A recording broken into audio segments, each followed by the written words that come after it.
जय श्री राम मित्रों। मध्वाचार्य भक्ति आंदोलन के समय के सबसे महत्वपूर्ण दार्शनिकों में से एक थे। वे पूर्ण प्रज्ञ व आनंद तीर्थ के नाम से भी प्रसिद्ध हुए थे।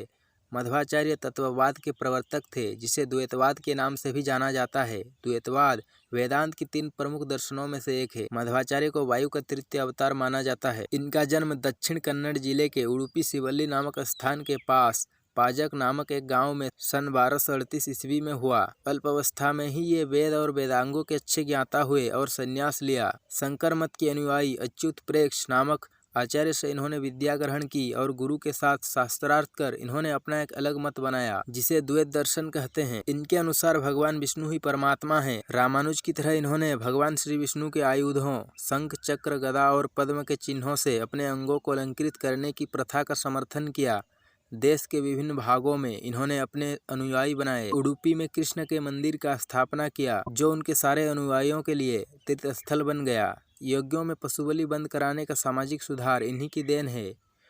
79 वर्ष की अवस्था सन 1317 ईस्वी में इनका देहावसान हुआ। नारायण पंडिताचार्य कृत सुमध्व विजय और मणिमंजरी नामक ग्रंथों में मध्वाचार्य की जीवनी और कार्यों का पारंपरिक वर्णन मिलता है। मध्वाचार्य कई अर्थों में अपने समय के अग्रदूत थे। वे कई बार प्रचलित रीतियों के विरुद्ध चले गए हैं। उन्होंने द्वैत दर्शन का प्रतिपादन किया। उन्होंने द्वैत दर्शन के ब्रह्मसूत्र पर भाष्य लिखा और वेदांत के व्याख्यान की तार्किक पुष्टि के लिए एक स्वतंत्र ग्रंथ अनुव्याख्यान भी लिखा। श्रीमद् भगवत गीता और उपनिषदों पर टीकाएं, महाभारत के तात्पर्य की व्याख्या करने वाले ग्रंथ महाभारत तात्पर्य निर्णय तथा श्रीमद् भागवत महापुराण पर टीका, ये इनके अन्य ग्रंथ हैं। ऋग्वेद के पहले 40 सूक्तों पर भी एक टीका लिखी और अनेक स्वतंत्र प्रकरणों में अपने मत का प्रतिपादन किया। मध्वाचार्य के प्रमुख सिद्धांत। मध्वाचार्य के अनुसार ब्रह्म सगुण और सविशेष है। ब्रह्म को ही विष्णु या नारायण कहा जाता है। निरपेक्ष सत सर्वगुण संपन्न ब्रह्म ही परम तत्व है। उसी को परब्रह्म, विष्णु, नारायण, हरि, परमेश्वर, ईश्वर, वासुदेव, परमात्मा आदि नामों से भी पुकारा जाता है। वह चैतन्य स्वरूप है। ब्रह्म अपनी इच्छा से जगत की सृष्टि करता है। जीवों और जगत की प्रतीति ब्रह्म के अधीन है, अतः वह स्वतंत्र माना जाता है, जबकि जीव और जगत अस्वतंत्र हैं। भगवान विष्णु ही उत्पत्ति, संचालन, संहार तथा मोक्ष के कर्ता हैं। भगवान विष्णु शरीरी होते हुए भी नित्य तथा स्वतंत्र हैं। परमात्मा की शक्ति लक्ष्मी है। लक्ष्मी भी भगवान की भांति नित्य मुक्ता है। मध्वाचार्य के अनुसार ब्रह्म मन वाणी के अगोचर हैं। इसका तात्पर्य यही है कि जिस तरह पर्वत को देखने पर भी उसके पूर्ण रूप के दर्शन नहीं होते, उसी प्रकार वाणी आदि द्वारा भी ब्रह्म को पूर्ण रूप से व्यक्त नहीं किया जा सकता।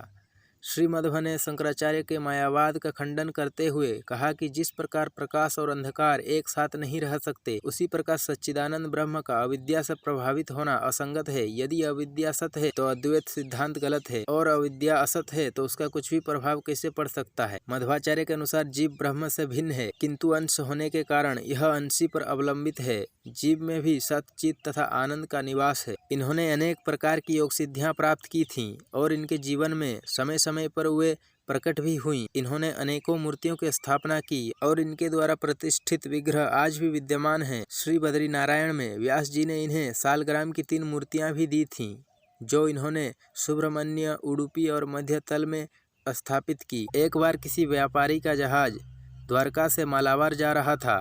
तुलुब के पास वो डूब गया। उसमें गोपीचंदन से ढकी हुई एक भगवान श्री कृष्ण की सुंदर मूर्ति थी। मध्वाचार्य को भगवान की आज्ञा प्राप्त हुई और उन्होंने मूर्तियों को जल से निकालकर उडुपी में उसकी स्थापना की। तभी से वो रजतपीठपुर अथवा उडुपी मध्व मतानुयायियों का तीर्थ हो गया। एक बार एक व्यापारी के डूबते हुए जहाज को इन्होंने बचा लिया। इससे प्रभावित होकर वह अपनी आधी संपत्ति इन्हें देने लगा, परंतु इनके रोम रोम में भगवान का अनुराग और संसार के प्रति विरक्ति भरी हुई थी। ये भला उसे क्यों लेने लगे। इनके जीवन में इस प्रकार के असामान्य त्याग के बहुत से उदाहरण हैं।